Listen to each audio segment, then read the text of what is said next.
I'm Satish Rawal and I'm going to teach you emphasis. What is emphasis? Emphasis simply is the words and phrases we use to emphasize what we say, right? Let's have a look first the words and phrases that are noted here. We normally use really to emphasize our language.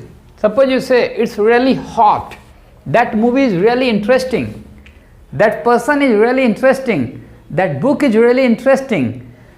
Okay, so here in that situation you are using really to emphasize your language. The next one is such and so. That is such a nice movie, right? That is such a nice movie. And Nisu is so beautiful, right? Here you see the system. One thing I would like to differentiate between such and so.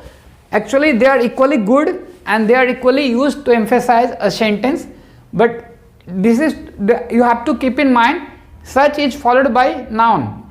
I have written here that is such a nice movie. That means when you are writing such language, then you have to always keep in mind that the words that is followed by such, it must be noun, right? For example, you say such a nice movie, such a nice couple, such a nice place, such a nice drama, such a beautiful person, such an interesting lesson, right?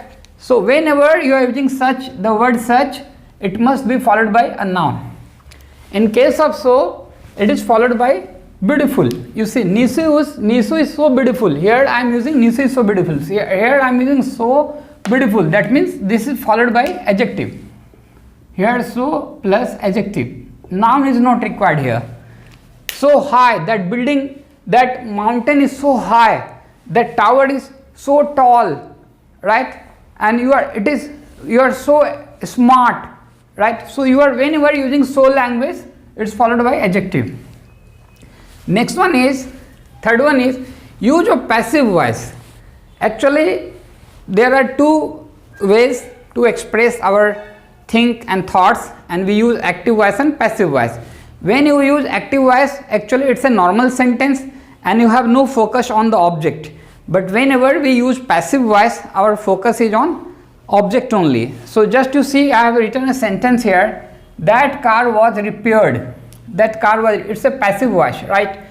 Actually somebody repaired that car, but in this kind of sentence agent doesn't make much difference and doesn't make much sense. You simply, people want to say the thing was done by someone, and that's why you use passive voice there. Suppose you say that this road has been recently been constructed. This road has recently been constructed. It's a passive voice actually. Your focus is on the road. The car was repaired. Your focus is on the car. Okay. And this house has been painted.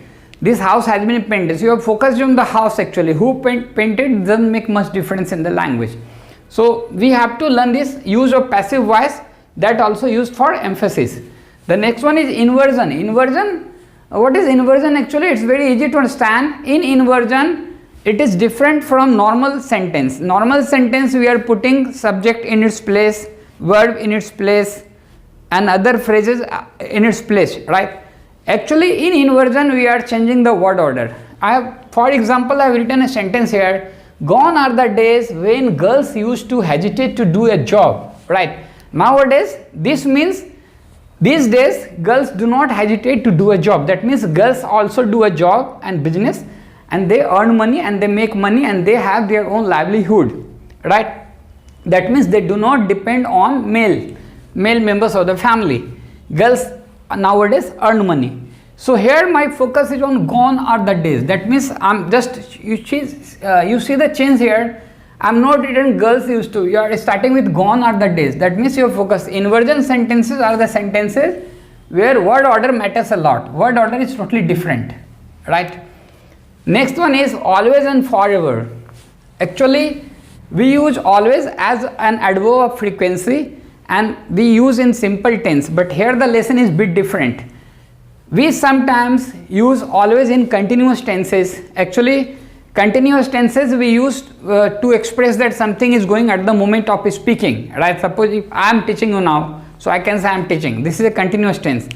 but we sometimes use always and forever to express the emphasis for that language. For example, I have written here, you are always irritating me. Maybe my friend, I am talking to him like that, you are always irritating me, right? Okay, they are always getting in trouble. They are always getting in trouble.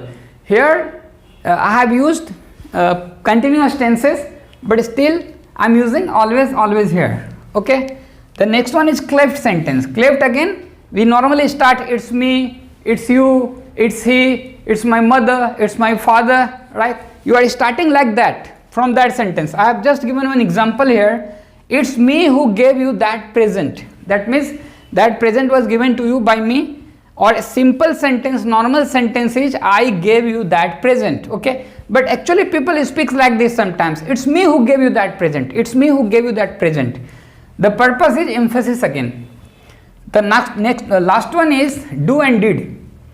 Normally we use do and did to make questions. Do you go there? Do you play cricket? Do you watch TV? Did you have lunch? Did you have breakfast? We are making questions. Here the lesson is different. Here the lesson is we are using do and does and did to emphasize a sentence. For example, if I say I do help my mom. Now normal sentence is I help my mom, no emphasis, right? But why we need to emphasize sometimes, I would like to give you an example here. Suppose somebody asks me, hey Satish, do you help your mom in the domestic chores? And I say I help my mom. And suppose the person, listener, is not ready to accept it. They think that okay, I can't help my mom. But I then now emphasize here, and then I say, believe me, I do help my mom in the domestic chores. Here I have written I do help. It's not a normal sentence, but for emphasis we are using. Every time we cannot say I do this, I do play, I do watch, I do. It's not good enough. But whenever you want to emphasize your sentence, you can use this kind of language. I did go there. That means I went there. Normal sentence is I went there. I went there, right? But here using I did go there, right? You have to be careful here. One warning I want to give you. Whenever using did, verb is always present, V1, present verb. You can never write I did went there. It is going to be wrong. I did go there. It is an emphasis. He does do his homework. Normal sentence is he does his homework. He does his homework. And when you are emphasizing or writing, he does do his homework. Okay, hope you enjoyed this lesson. Thanks for watching my video. Please subscribe to my channel and don't forget to press the bell icon if you have already subscribed. Thank you.